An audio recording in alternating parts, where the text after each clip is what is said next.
Okay, so last time you were on the podcast, I asked you my normal 4 questions I ask everybody. I'm going to ask you a different version this time. Some of them are repeats. Sound good? Okay. Yeah, Okay, let's do it. first is I asked you this before, but I want to know if anything changed. What is your morning routine? Oh, morning. So things have changed. What hasn't changed is prioritizing time in the morning. So I would say I'm doing more stacked practices that incorporate breath work.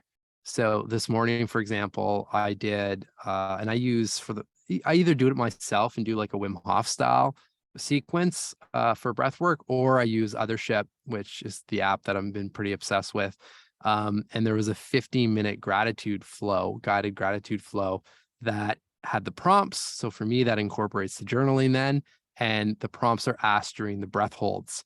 So, there's that element. And then at the very end, there was a visualization piece to it. So for me, like 15 minutes, and basically I've got breath work, journaling, and visualization. It's impossible not to come out of that feeling great. True. Right. Yeah. So I've been playing around with a lot of different sequences like that in the morning, and then doing some physical fitness on top of that, and any kind of reading, or what I like to call like positive mental nutrition, to just start the day thriving. Love that. What are you reading right now? What am I reading right now? I am reading David Goggins' new book. Um, what is it called? I forget the name of it. It's his second book, which goes deep into his crazy mind and mindset around like pushing through. I shouldn't even say pushing through, like just being really in tune with yourself, and uh, working through limiting beliefs and so forth. So that one is always on the desk. I have a novel as well, which is new for me, and that's usually more in the evenings, called Sorrow. Um, that someone sent it to me. I forget her name. I'd have to look it up, but I Mhm. just find like that kind of reading. I don't know. I just ideas pop, or it's just a different kind of spark of the mind. But for the morning, I always have either a book around a topic that I'm trying to learn more about. And this is the same thing with the podcasts that are on the list. Or something that I know, like a David Goggins, or I'll have Ryan Holiday's stuff, or Robert Greene and whatnot, like books that I know when I pick them up will shift my perspective Mhm. immediately. Yeah. Right. So, um, yeah, I mean, that's just, so like I said, I mean, the time in the morning has remained the same for probably about 13 years at this point. But I'm always trying to experiment just to keep things fresh in the morning. Even the breath work, like while I'm doing that, I've got a Juve light panel that I'll put on for like 10 minutes, and like all of those things stacked together, it's just, oh, you're ready to go. So wake you up. Yeah. Do you still wake up at what time is it? Like 5:34 or something? Or like Yeah, something I specific? do. 5:34. Good memory. I love that. Oh my God. I need to pick a random time like that to start waking up to. I'm sure it works, honestly. Yeah, I don't Um, know. Like now it's just comical, but for whatever reason, whenever that started, I was like, yeah, I'm just 5:30 doesn't feel right, and I don't know. Let's pick this odd number, and it's like it sticks. can't fully commit to 5:35. So let's just do Yeah, 5:34. It's like exactly. Yeah. slightly overachiever I'll status. text you. I'll be like, I made it. I got that Yeah. extra minute. I love it. Okay, good to know. I always like to know, I'm obsessed with people's routines. Like I just think Yeah, that is what makes someone, you know? Like yeah, I just think that's the key to everything, and like expanding time in your day and like going through your day in a totally different energy. I think it's all in the morning. Um, so I like to hear people's different, routines, because yeah. some are super long and complex and others are short and simple. And it all works. But I really believe optimizing your morning changes your entire life. Like Oh, it's hugely. everything. I mean, and like the other thing I've been learning to be a little bit more kind with myself is like, and this just happened recently. I remember it was New Year's Day, which was a Sunday, and we had a bunch of people over for dinner, and it was great. But it's like I could see the clock kind of ticking later and later, and I'm like, I was mentally prepared for Monday morning to just like rock, and I couldn't wait. It was like basically the last 2 weeks of just slowing down and all of that. And I was excited, like ready to go. But I knew the longer that dinner went on, the more it was going to affect that morning routine. And it did. And I originally woke up just a little bit pissed off, but then just reshift or like shifted my mind, think, okay, I'm not going to do the full thing, but what I am going to do, I'm going to do the breath work, and I'm going to do, set some intentions, and it's going to be a 10-minute flow this morning with the lights. And it wasn't ideal, but it was at least something versus Yeah. just sleeping through that and starting the day feeling like on like catch up mode. Yeah, totally. Honestly, I think that's the hardest part for me is I don't wake up super early, and I want to because I want like 3 hours to myself in the morning, or I want Yeah. way more. But it's because I don't go to bed early enough because most of my social things are in the evening. I feel like that's Yeah. because what time do you go to sleep? Around 10 o'clock. Okay. Yeah. Whoa, you don't get that much sleep. I guess you get like 7.5. Is that Yeah. As long right? as I get, Yeah. as long as I get 7.5, Okay. Yeah, anything that's before, pretty good. anything less than that, then I feel it. Have you gone into like like deep into sleep stuff a lot? I mean, only from the standpoint that I know sleep is everything. I have Like, been really into this whole idea of circadian rhythm recently. It oh, just like, like, are you a morning person, night person? Like what's optimal for you and like what's your chronotype? But also this idea of, because I realize this, if I wake up in the middle of a REM cycle, I'm exhausted the whole day. But if I time it so it's like every 90 minutes, I mm, can get less sleep but still feel just as rested. Does that yeah. make sense? Like when Yeah. if I get 8 hours of sleep, I'm in the middle of a REM cycle, and so I feel groggy the entire day. Yeah. That So makes I sense. either have to wait longer or wake up like half an hour earlier to be on the right cycle. Well, this I feel like where I need, I mean, I've been putting off, but like I need a good wearable of some sort, like a Mm, Aura or Whoop or something to really track. I mean, I yeah. use an Apple Watch, but probably not as good as like an Aura Ring or whatnot for that. Because I mean, Hmm. essentially, I do get up at that same time. I do know like what I do. I do wear blue blockers before going to bed. That makes like basically from 8 p.m. on if I don't. And, if I'm on my phone or especially laptop, I notice that right away the Yeah. next morning waking up. Um, and then the other thing, these red lights have been huge, like just to fire up the circadian rhythm. And then obviously if it's sunny outside, I try to get a good breath of fresh air and look into the light essentially and just Hmm. fire that up. But it's winter here in Canada at least, which is dark or Yeah. darker, I should say. It's Yeah. definitely dark when I'm getting up, Hmm. which is not the greatest. So red lights Yeah. it is. Yeah, totally. Well, I'm super affected by light, like at night, and my whole house I have like red lights. Okay. So I like they're the color changing light bulbs, and it's Yeah. totally changed my sleep. But now if I'm like literally out anywhere else because it's so bright, I will be up. I'm just wired until like 2 a.m. Yeah. because the light just keep me up because I'm so used to my whole house just being red and dark red, like from like 5 p.m. on. But it's a total game changer. Anybody listening, those light bulbs Yeah. changed my life for sure. So I don't Well, have to wear my and glasses. sleep is I remember I did this podcast series with a group of integrative medicine docs or functional medicine or MDs, and we interviewed, I don't know, 10 or 12 different specialists across the board, from geneticists to doctors to nutritionists and so forth. And the fundamental theme that came back in terms of longevity and just like health optimization, all of them, didn't matter what they were doing, was you have to dial in your sleep.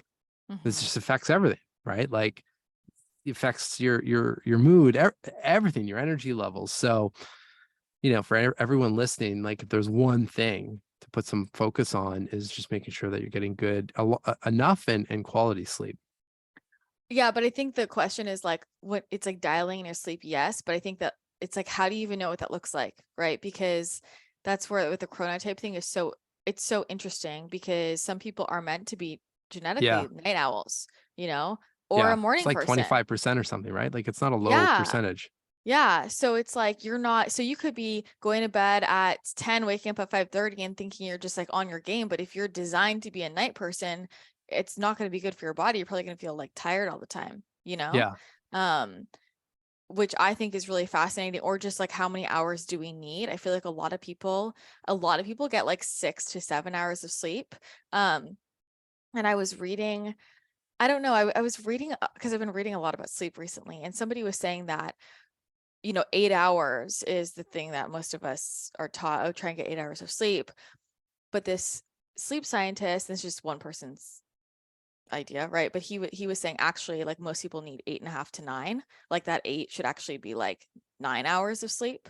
Yeah. Um, It's which definitely is, not less. yeah, And which yeah. is wild Yeah. to me. I remember I interviewed the CEO of 8 Sleep, and then someone else too that has a sleep tracking app and whatnot. And Mhm. both of them said the same thing. Like, you can, like what you're doing, you can optimize your sleep and make sure you're waking up in the right cycles and stuff like that, which will help. But in terms of the length, Mhm. it's not like you can optimize to the point where you only need 4 hours of sleep. I think that myth is busted Yeah. at this point. Well, Yeah. I know somebody who goes to the float tank every every week, and she said that because she goes to the float tank, she only needs 5 hours of sleep a night. Like, I don't know how much, I don't know. I gotta look into the science, but she was saying that like she had read that it can replace REM sleep. Like if you go Oh, into the float really? tank for 2 hours a week, it like replaces however much REM sleep. And I'm like, oh my God. But I had my brain scanned. Do you know Dr. Andrew Hill? No. So he was doing like, so it was funny because he was my professor in college. And then I got connected to like his like brain scan center in LA, Obviously. and he was on my podcast. Yeah. And so they hooked me up and scanned my brain. He's just showing me all these like scary holes in it because I wasn't sleeping enough. And so ever since then, I get really nervous about it, Yeah. because it's like, even if I feel okay, I'm like, and at that point I felt okay. Like I didn't feel like I was sleep deprived. And he was like, your brain looks so sleep deprived. And I felt fine. And so that's why I question, it's like, when people talk about, oh, I've optimized my sleep. It's like, have you really though? Like, how do we know without a scan? Because sometimes we can feel okay, but it's still not enough, you know? Well, I mean, I'd say for sure, like obviously if you can scan or if you can get like some really hard data, but I mean, one thing, and this again came out of this series with these docs, is like go to bed, like sleep an extra hour for a week, and then just when you wake up, journal. Yeah. How are you feeling, and compare what, because I think what happens is our like normal just becomes standardized, Hmm. which I think in general, like just health overall, especially in North America, it's like the normal is not healthy, right? But Hmm. people don't know what healthy feels like until you start making some changes.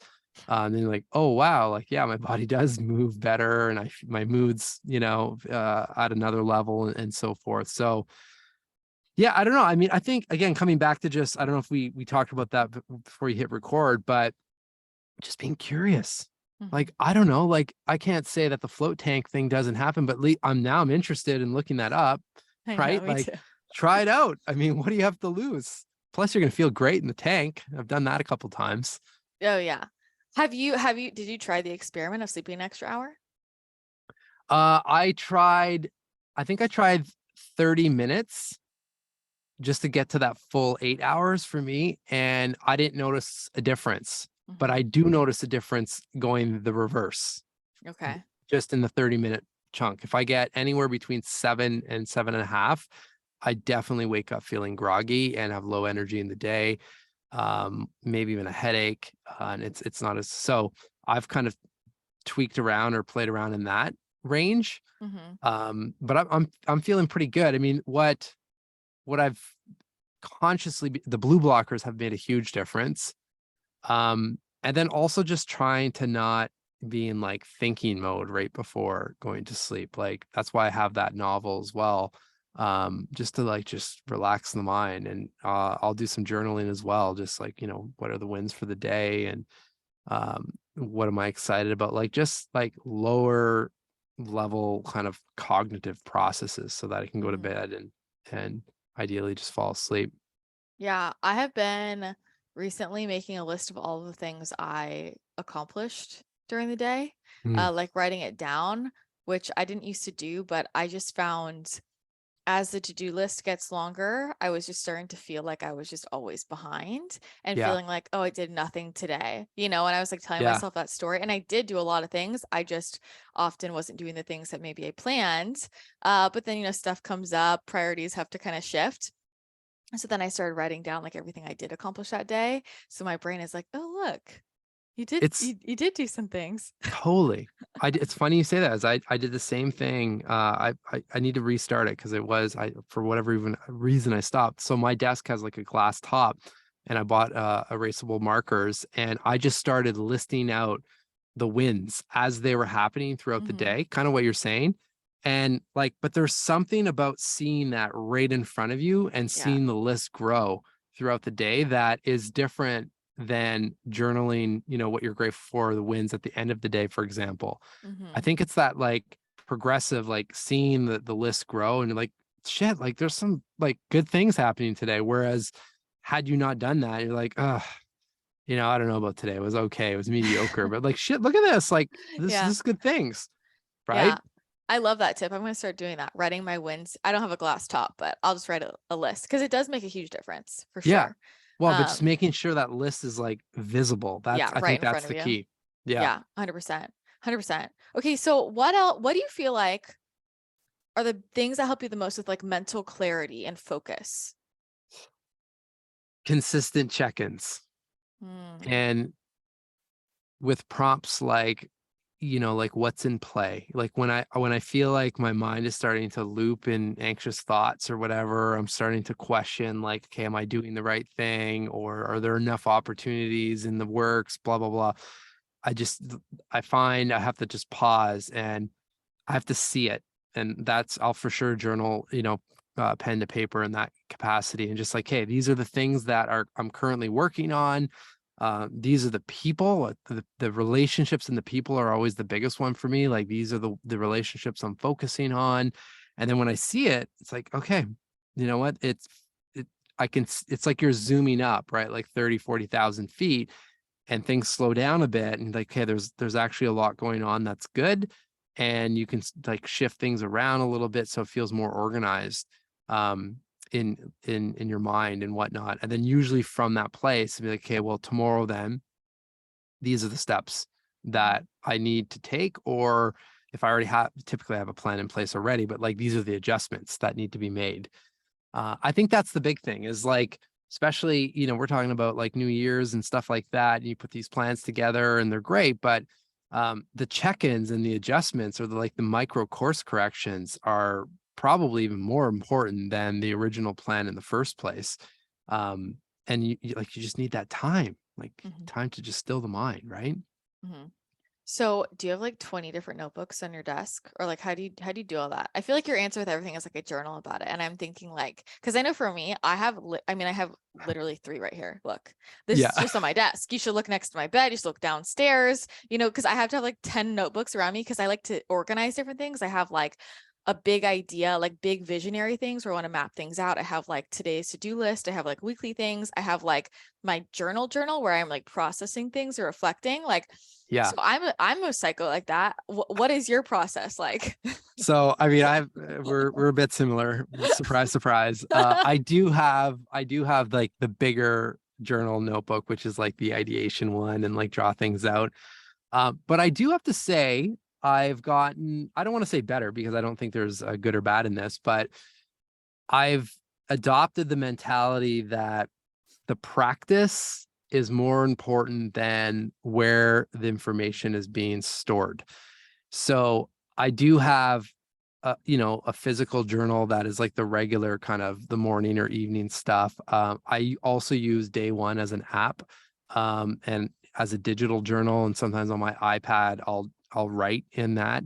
Um, but and then I have just like a flip journal, which is like notes and stuff. But often, you know, depending on where I'm at, if I have that, like what I'm noticing is the value is the in the moment journaling, right? Mhm. Like instead of waiting, like if something comes up in the day and be like, ooh, that's irritated me, or I have to shift my mind in some capacity, instead of waiting till the end of the day or whenever I would normally journal and like touch on that subject, I just stop everything and take a few minutes, with whatever paper or medium I have and process that stuff. And that's been a really big, I don't know, it just feels lighter. Mhm. I mean, I'm looking at like outside of the booth, like I do have a, you know, a stack of journals on my bookshelf. Um, but I would have been like, you know, 5 years ago would have been a lot more proud of like, I want to grow the stack on the bookshelf. And now I'm less concerned about that because I feel like I'm getting real good value from the actual practice itself. And No, I sometimes love that. audio notes, Yeah. audio's been big as well. And I use Day One for that. Um, and there's something about hearing your voice and like pulling that out of your head and speaking back to yourself and whatnot. Because again, Mhm. we probably talked about this before, but like journaling is just reflection. Like that's the practice, right? So it Yeah. doesn't matter as long as you're thinking and reflecting, you pick the medium that resonates best for you and also in whatever space you're at right now. Mm-hmm. No, I love that. That was super. I needed to hear that. I am trying to find ways to cut down on all these damn journals because I'll like have something that comes up in my brain and I like to keep it organized. And I'm like, wait, but that notebook is in the other room downstairs. Yeah. And I'm like running around trying to grab the right notebook and it's ridiculous. But I've just been thinking a lot about, I had and I think I go through phases with this. I think at different times in my life, I maybe need a different approach, but something that was working for me before was when I would have something I wanted to process or an idea or something I needed to go deeper into, I would just make a list of all of those things like on a piece of paper. And then at the end of the day, when I was done with whatever I had planned on doing, then I would visit it. So it had a place to go and I wouldn't forget, just so that I Yeah. could stay really focused in whatever I was working on. But I've actually realized like right now, what has made things a lot easier for me was if it's coming up and it's going to take me less than 5 minutes, I'm just going to do it right now because Yeah. it started to create this whole like it turned into what felt like another to-do list at the end of my Oh yeah. day. Um, Well, and you it's like can't, it's like the you dishes in the can't do sink, it. you know? Yeah. It's like, just do it right now. It's gonna take 30 seconds. Yeah. So that has been really helpful for me, just doing Well, it in the moment. I've noticed that has come up probably the strongest in with my podcast and like reaching out to guests, like because probably similar to you, like I'm listening to other podcasts and whatnot, and someone like sparks, and I'm like, oh, it'd be really interesting to interview them from this perspective. Then I go down, like I try to see where they're, you know, where they are on the socials and like the best route. And historically, I'd just have a master list of potential guests and I never went anywhere with that versus now probably the last few years and the success rate is so much higher. I'll just do it right away. Like, okay, it seems like maybe Instagram's the best way, like it's probably the best hit, or maybe LinkedIn, like whatever one I think there's less noise to get to. And I'll like listening to this podcast with you on it, really, but like whatever the line is, but it's right there in the moment. Mhm. And that has led to a lot of interesting Yeah. conversations. What always lands so much better, right? Because it's like the energy is prime. Like you're excited, you're motivated. Like I really believe in that. Like there's a time when it needs to come through. I mean, that's how I Yeah. write my books, right? People are like, Yeah. I'm like, look, I could try and write it right now, and it's gonna take me 5 months, or I can just wait until it's the time, and it'll take me 3 days. Exactly. Makes Everyone's like, sense to what? me. Yeah, makes sense to me.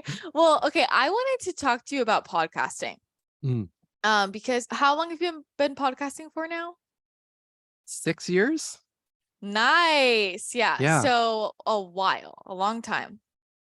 Well, I in the podcasting world, I in the guess. podcasting world, it is for Yeah. sure. Most people drop off after like a year. I feel Yeah. like there aren't that many, like when you look at all of the podcasts in existence and how many are active, it's like a Yeah, it's very, true. very low percentage, you know? Yeah, very true. Um, you've had a lot of interviews.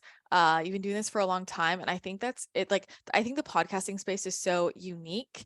And I think it's really interesting to hear about kind of like the behind the scenes of podcasting, what that's like. And I'm actually, I guess where I'll start is what's your process of prepping for guests? I'm curious about that. It's it changes depending on the project because now and unfortunately it seems like I'm designing my life to be this way. I have my main show obviously Behind the Human, which um you know is 300 or so interviews at this point, so it feels pretty natural. But then I've been doing these original series with different brands and whatnot. which the format is often different, or I've got to like think about it from a different perspective. And that's at first a little bit scary, because now I'm like, oh, I've got to like, I can't flow in the same way that I'm used to on Behind the Human, right? Like I'm thinking a lot more. So those ones I put in a lot more preparation. But Behind the Human, the way I do that one is really by feel. Like I'm doing everything possible to go into the interview feeling prepared. And depending on who the guest is, and has nothing to do with whether they're like a celebrity or like big followers or something like that. It has everything to do with the theme or the topic, or wherever they're an expert in, and how much I know about that to have comfortably have a conversation, right? Because the thing that I'm not doing, and everyone's different, but I'm not looking at the questions while I'm having the interview. Like I'm taking the time beforehand, listing out all of the questions that come to mind while I'm doing the research, right? Which is, again, depends on who it is. Sometimes that's listening to a couple other podcasts they may have done, or reading, a couple of written interviews and so forth. And then getting to the point where I'm like, okay, it feels like these are the themes that I would want to hit on. And that it's the themes that I remember going into the interview, so that then I can be present. And as they're, talking about their story and their work, those themes naturally surface and their questions surface as well. Mm-hmm. As you're going through it, I'm curious, because you're such a reflector. Like, do you have a process after an interview of like integrating what just happened? Are you re-listening? Like, what's your process with every guest? Because you've had some like really amazing conversations on your show. Yeah, there's a couple. Well, I mean, there's, I guess, two topics there. There's the actual logistics of the show, which what I found very helpful, is as soon as I hit stop on the recording, I'll actually take a few notes, and I'll write out 2 or 3 show titles while it's fresh in my head. Because I used to go back, re-listen to the whole thing, and like start pulling out like the nuggets and stuff. I'm like, and that is just so time consuming. Right. So now, like, as soon as I finish the interview, basically, if I'm going to revisit it in, I don't know, depending on the backlog, like a month or a month and a half, I just have to pull up that I have everything in a Notion page for podcasts.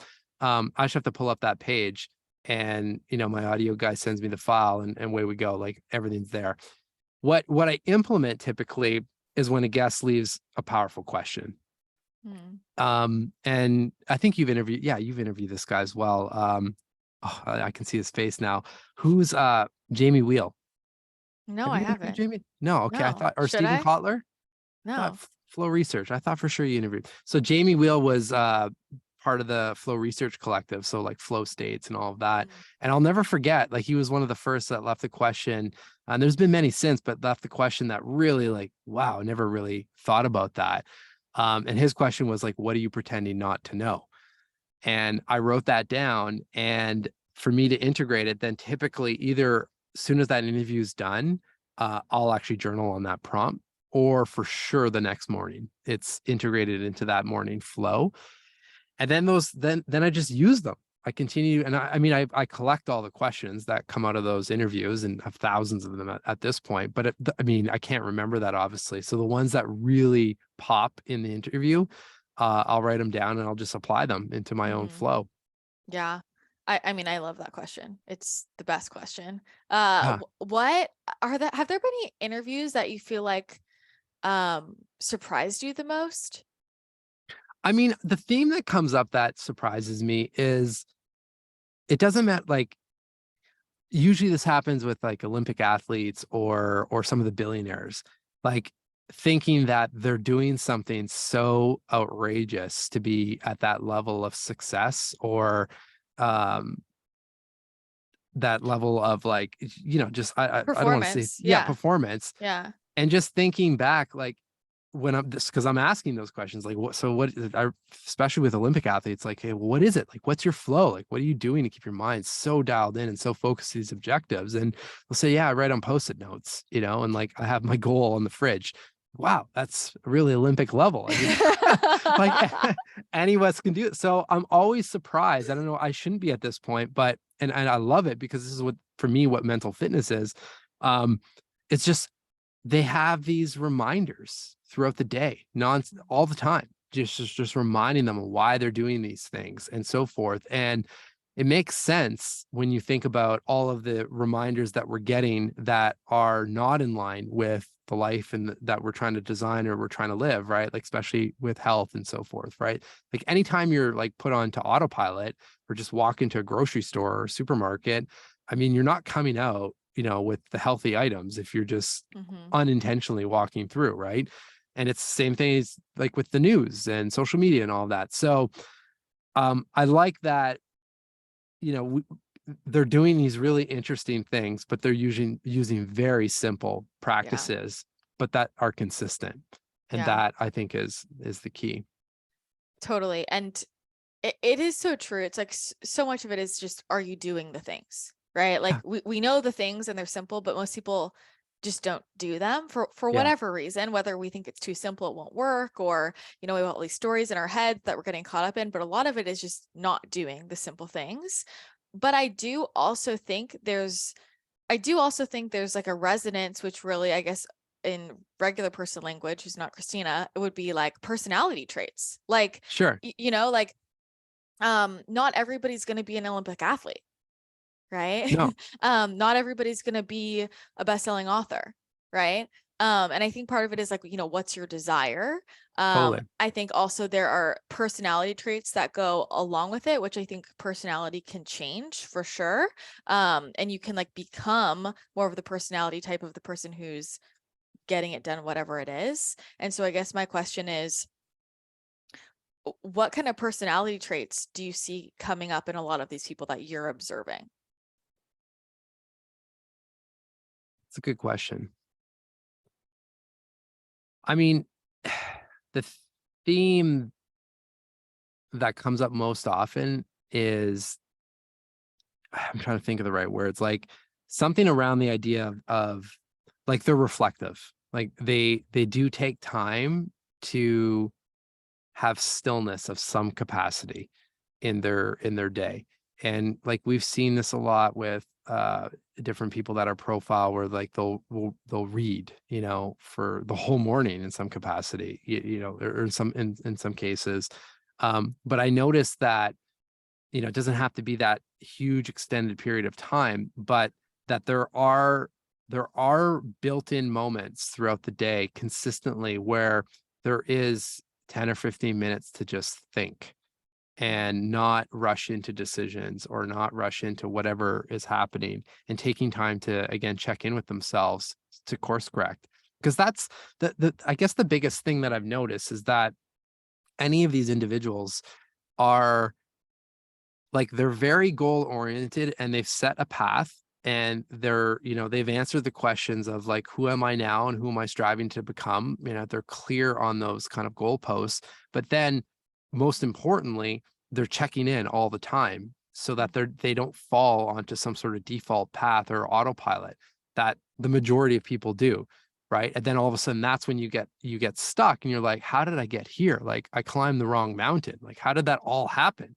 In a year or 2, 3 years have gone by. Well, it's because, we haven't stopped to check in because Mm-hmm. this, the whispers are there. We just need Yes. to quiet things down a little bit, right? Maybe not, your whispers are probably a little bit more like loud screams or a little bit louder than most, because you have that beautiful capability. But Uh-huh. like those whispers are there if Mhm. if we're willing to listen and ask the questions and ask for the guidance and come Mhm. off of the track for, and I'm not talking hours, I'm talking about minutes in the day. Yeah. Um, and that's where for me journaling is really just really important. Yeah. Well, I'll just say like I have that too so many times. And I'm somebody who is very self-reflective, and when I know what to do, I'll go out and do it. I'm very determined, but my whispers often are actually sometimes even harder to discern. Mm, And I've had times in my life where it just feels like everything is stuck, and I think, what what's the problem? you know? Yeah. But I think it's more difficult for me because it's like my ego doesn't want to, I'm not letting myself hear Yeah. it because I know it will require a complete crumbling of everything I just built, and it just feels like a lot of work, you know? Yeah. So I will push it off, and I'll feel like I don't know what's wrong. Um, Yeah. until finally I like am courageous enough to just like trust, because for me, when I'm getting that type of guidance, other things will come through very obviously for me because I'm literally hearing the voice or like seeing the Yeah. image. But things like that for me, it's not like that at all. It's very much like anyone else, like just like this inner feeling in my gut. And every part of my ego wishes I heard some loud voice screaming at me what to do, because then it makes me feel like I can like trust it more. It's legit. It's Yeah. harder to trust when it's just like this inner knowing in your gut. But I have that too. You know, that's part of my growth for sure, to just learn to listen to that. But like with that, I think, you know, I've been having this conversation with a few people, and I was actually going to make a post about it because I'm like, I'll just say, I feel like you would never say it this way, but it's just going through the motions to me is just not enough, you know. And I've had a few conversations with friends who it's more in the relationship context. Well, this person is, you know, they journal, they go to therapy, they you know, they know what's wrong, you know, they're doing breath work, and I'm like, and look at what's happened in the last 6 months. Nothing's changed. Like, Yeah. it's actually not enough just to go through the motions. You have to Yeah. be present in it and actually integrate what's going on and then take action in alignment with it, you know? And I think that Totally. that's the other thing is it's not just being there and going through the motions. This is really common in the spiritual space. People think they're spiritual. It's like, just because you go to breath work and sound healing and yoga doesn't mean you're conscious, you Yeah. know? Yeah. You have to be tapped into and tapped into yourself, right? Like, Exactly. to me, like, that's again coming back to that whole morning flow. That's why the practices change, but the time is always there, because the time is more so like, what do I need right now this season? And maybe there's meditation that I need today, and tomorrow it is the breath work. Like, it's attaching the practices to something that's actually, of use to what you're going through. Then all of a Mhm. sudden it becomes impactful. It's like reading books that, like, you can get stuff out of this, but if you read books that are directly impacting something you're working on, or in my case, I'm working on these two film series while I'm interviewing film directors on the show. Like, sure, I want to know that mental fitness, but I also want to know the behind the scenes of their world. And that, like, now, if you were to ask me, like, impactful episodes, those will be the most impactful right now, because that's what I'm going through right now. Whereas, maybe 2-3 years ago, it would have been James Clear, because I was looking for better habits and systems and so forth. So it's not, it's the Mhm. timing and the applicability of the practice, the content, the research, like whatever it is associated to, like, what's actually happening in your life right now. 100%. Which is why I'm like, you could never hear the same thing twice. Like No. you're hearing it totally differently. Like every Yeah. time I read the same book, I'm at a completely different place in my life, and so I'm getting totally different things out of it, Yeah. you know, or So re-listening to true. a podcast, you know. Um, so let me ask you, with learning about film and some of these like new directions you're going into, what is that bringing up within you? Like, what edges is that pushing for you? Oh, I mean, it's pushing a lot of edges, because like, I know nothing about film and TV or documentaries other than being a consumer of them. Um, what I do know, though, is I remember filming the trailer for the book, for Personal Socrates, and leaving that experience. And I'll never forget this, because I finished it, and my wife was with me. I'm like, that was so much fun. Like, not just filming it, all of the prep before, like the rehearsal stuff, like thinking about it, and then being there, like the whole thing was just so much fun. And I'm like, I would love to do more of this, but that just wasn't my world. And somehow I find myself, soon probably entering that world. I mean, I'm at the development stage right now, but I know that it will. I don't know what the timeline is, but it will happen, because the effort's being put into the whole thing. So, like, what I'm struggling, though, like where the edges are, is I know I'm coming into this with a fresh set of eyes and naive in a certain way, but at the same time, I don't want to make mistakes that many have already made before me, and trying to balance like coming in, asking questions that people that are, within the industry probably wouldn't ask, but at the same time, also not like wasting my time. Right. So I'm just, and I'm the only way I'm kind of circumventing that is again checking in with myself and seeing like, hey, where's my energy going? Like, is the questions down this path, like, is it leading anywhere? Right. Or who can I Mhm. speak with and so forth to bounce these ideas off of and so forth. So just constantly just checking in to see like, hey, is this the path I set out? Does this still make sense, or do I need to adjust a little bit, or what am I hearing? What Mhm. feels right? And also just try not to put any expectations on this. Like, it'll be what it'll be. The timing will, like, it's still, in my opinion, like a pre-day activity. Like, and that's what I pre-day to me is after the mental fitness and before 9 a.m. type thing, before I'm doing other things. I mean, obviously there's, there's meetings and stuff that are happening, but for the most part, like the ideation and working on stuff is happening before my other work. Um, and I'm excited. It's starting to happen, but I'm excited for the day that it really flips into, oh no, like, Wednesday and Thursday, I'm working on this the whole day type thing. And I Mhm. can feel that we're getting there. Um, so yeah, like it feels completely different. It's not, I remember writing the book, like that was so damn hard, because I can't write a book in 3 days like you. Um, but I remember that process being so hard. This just still at this point feels like I'm learning. Like I signed up for masterclass, like, and I'm just learning from, different directors as well, the ones that I can't interview or don't have access to. And so it's like there's an excitement around the curiosity part of it.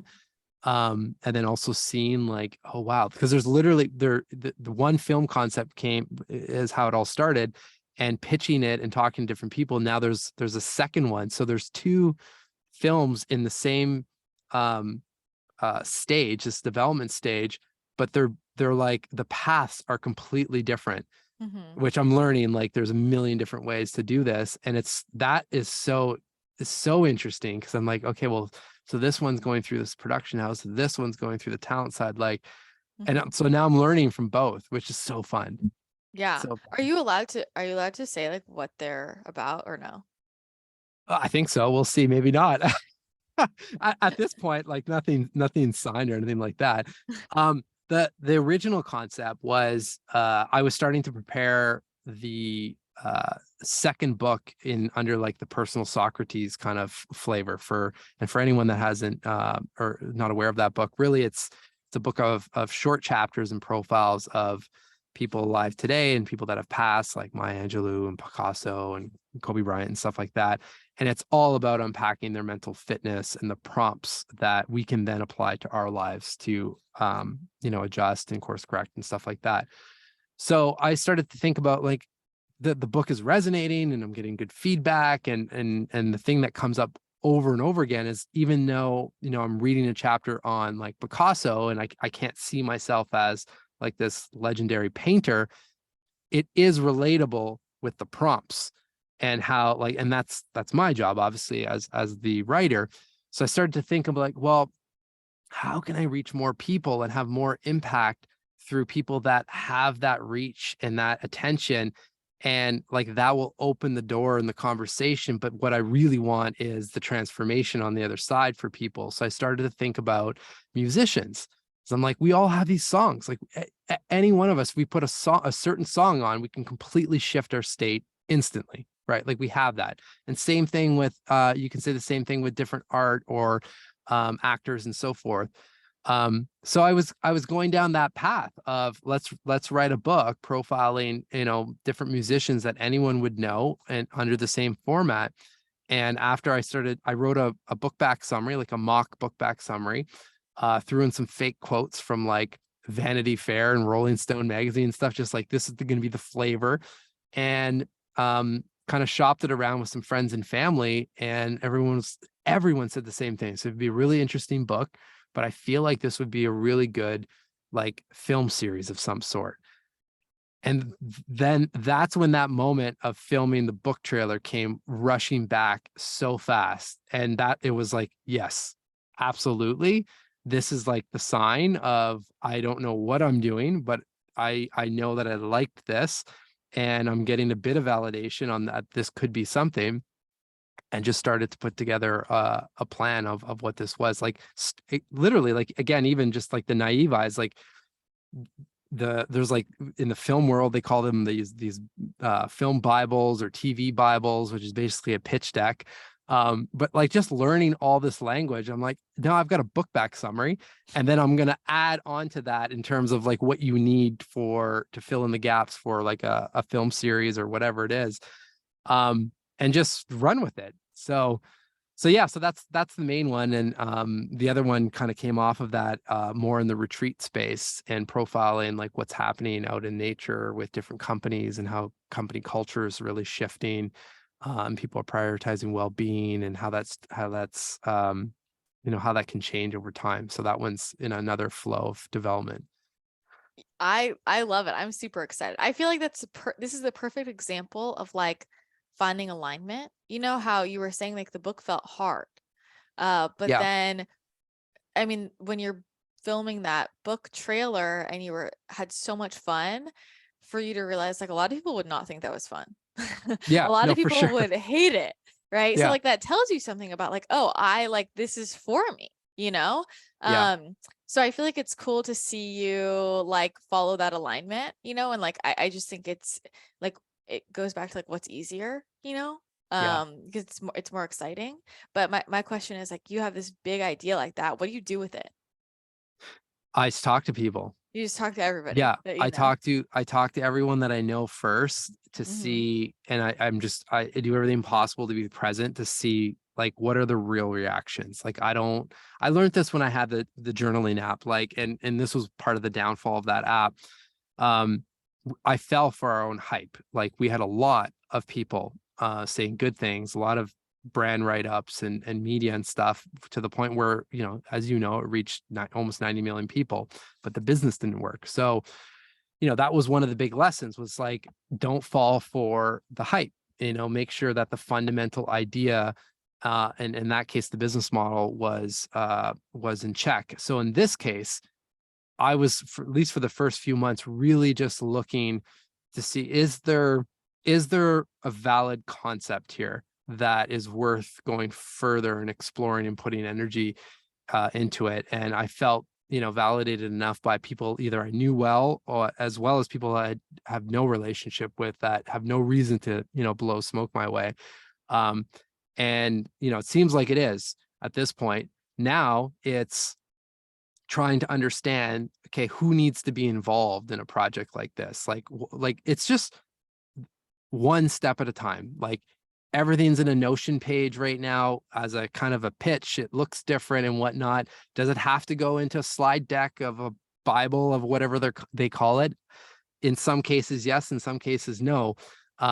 Based on how I'm seeing this kind of roll out. But like, what's next? Oh, I need to find, a potential interested director. All right. Well, who can I start talking to? And also just studying the different films that are out there, and seeing who's directing these things that are comparable and might be interested, right?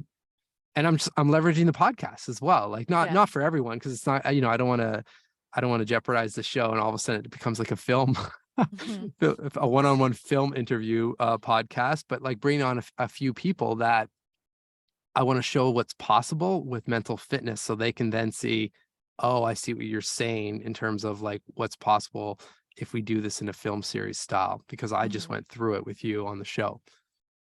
I have Yeah. one of those on Thursday coming up, actually. So Oh, love yeah. that. Well, it's funny because whenever I watch like documentaries, when they're like interviewing people, they're like in the chair, they're like they're like showing something and they shoot over to the person like interviewing them. I always think of you. Oh, well, I always thank I you. always think like that you should be like interviewing or like having these conversations. I don't know. I feel like you're like built for that. It's so funny. Well, received. I'll take it. I don't feel like there's something about it that does feel right. Mhm. Um I'm probably still in like imposter syndrome of not, not knowing if I really am cut out for that. But there is something that's like, I feel like I would enjoy it. Yeah. And this whole project is like, the examples I'm using in the pitch is, it's a cross between Jonah Hill's documentary Studs that everyone's talking about right now, mixed with like Letterman's My Next Guest Needs No Introduction. So there is like the one-on-one, but then there's also going behind the scenes and seeing, okay, like what are you doing, you know, Yeah. that people aren't seeing when it comes to building up your mind and so forth. Like Mm-hmm. Shawn Mendes, just he canceled a world tour. I'm less interested in like the from nothing to fame. You can tell a bit of that story, but that story has been told 1,000 times. I want to know, Shawn Mendes, when you decided to cancel the tour for your mental health, how did you foster the courage to make that decision? And most importantly, now, what are you doing to, to either rebuild your mind or get you to the person that you're striving to become? And Mm-hmm. like, that's where it becomes, we don't have to be this like famous, musician or movie star to ask those questions. Like, we're all on that track in some capacity. His is just very public, but there's things that I guarantee he's doing that all of us could do and Yeah. might be doing, right? So that's the idea of everything, whether it's film or the book or podcast, everything around, at least my world, is how can we make these practices more accessible and relatable to anyone? Because there's Mm-hmm. just too much mental suffering that I think is really preventable, and reversible in many cases. Not all cases, but a good chunk of what's happening out there, I think, could really be alleviated with some of these different mental fitness practices. Yeah. No, I totally agree. I think that's what's fascinating too. When you look at somebody with that, like at that level, in terms of that many people's eyes on you and that much pressure, and like I feel like at that level, it's all at its extremes. So you can really Mhm. pick apart, like people are either at the top of their game or like falling apart, Yeah, you know? totally. I mean, I feel this way with like, I mean, my clientele has shifted and changed over the years. And at this point, it's pretty much all my clients are the CEO of a company. And I look at these people and I like, yeah, I know about, how they live and how they think. And I'm like, this is fucking fascinating. Like Yeah, everybody should understand how you, because no one else thinks like this, or like the things that are so important to them, what they do in the morning or before bed, or like, I'm like, this is the interesting shit. Like you should be yeah, talking about this, because all of those things are like what make the difference between like, were they the CEO or were they still in a 9 to 5? yeah, Like that's the difference. totally, totally. And Well, I'm it's very like, it's excited. fascinating. Well, thank you. So am I. I'll Yeah. keep you posted. It's Yeah. been a hell of a ride. What do you feel like is the difference for you between podcasting and like that medium? Oh, that's a great question. Um, I think the film medium just allows for a whole other like glimpse into at least the way I'm positioning this, like glimpse into like behind the scenes and like, okay, if you're doing cold plunges, let's do a cold plunge together. And then when you come out, I'm going to ask you some questions. Yeah. And like, I'm excited because what I've noticed, even through my work with teams, like, and we talked about this before, like when teams are out in nature or something like bigger than themselves, for example, all of a sudden those questions and that mental fitness just is on a whole other level that I can't necessarily go to on the podcasts, even if we're in person for the most part, because it's just, the medium is not necessarily conducive to that, especially virtually. So I'm excited to see what's possible there.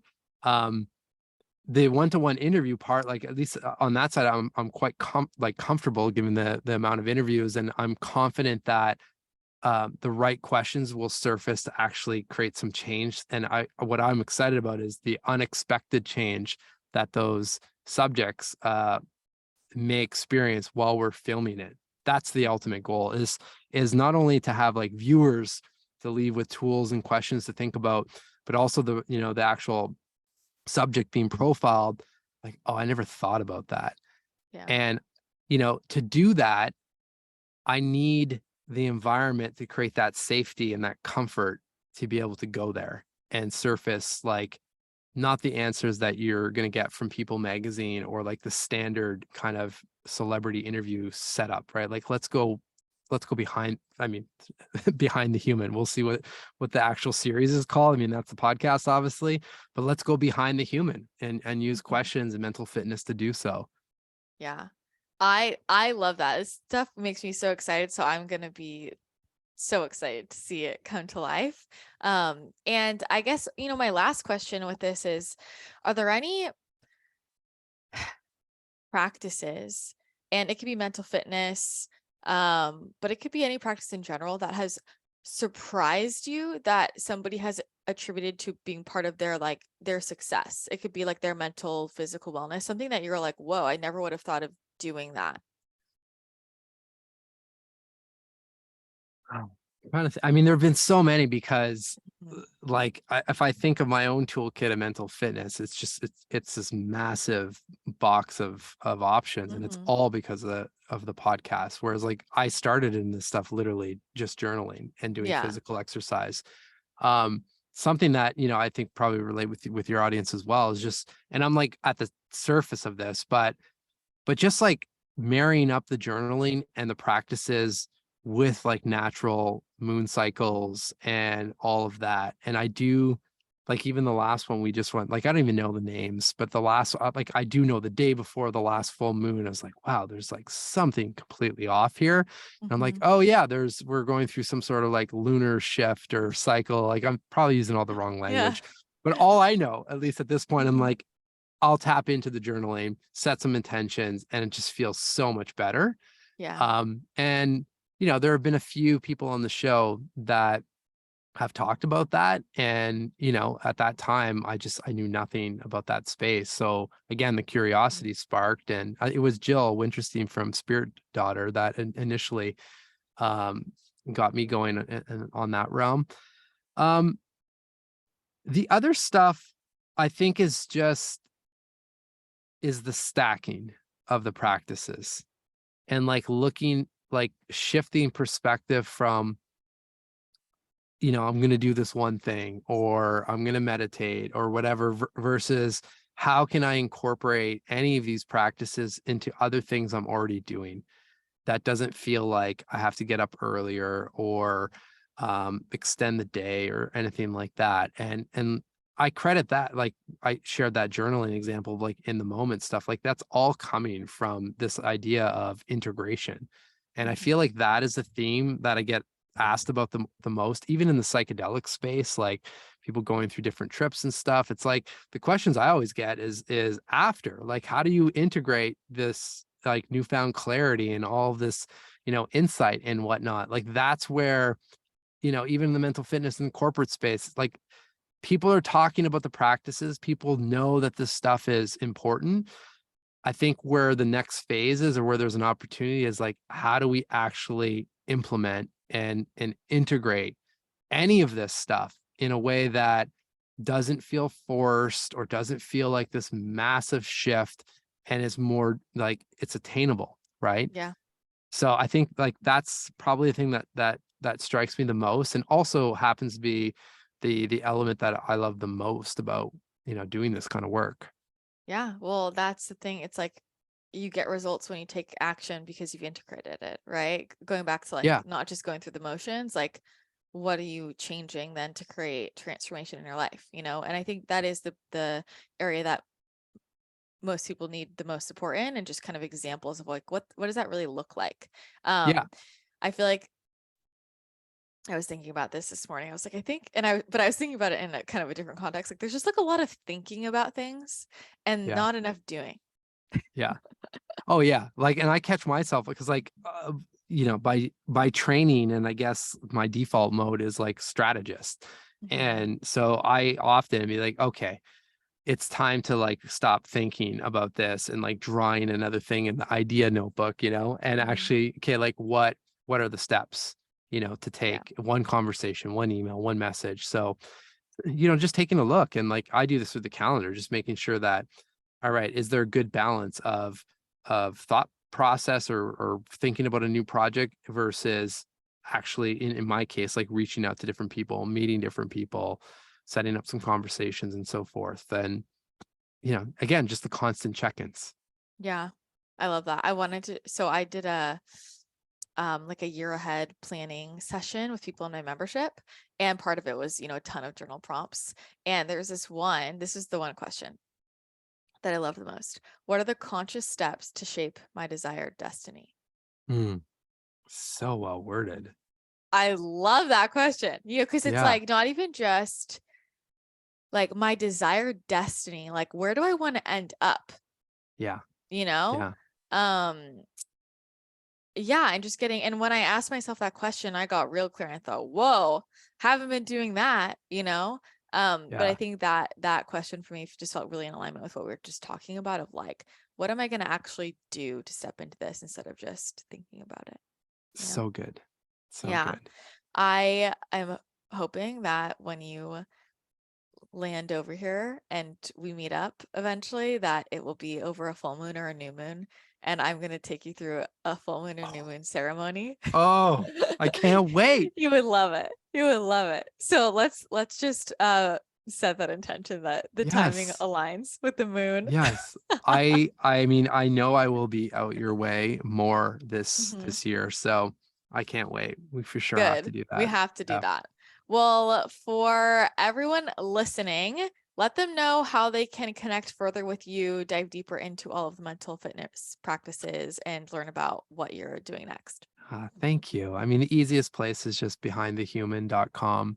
The socials are there, the podcasts are there, the books there, and you can reach me as well. I mean, as you can probably tell, I'm a bit obsessed with good questions. So please, I mean, whether social or email, like shoot over the questions that have changed your life or that are questions that you ask and reflect on a frequent basis. I'd love to incorporate that into my own practices, but then share them out with the community because um, you'll see this on the book. Like I stand by this. Like we're all one question away all the time from a different life or different mood or mindset.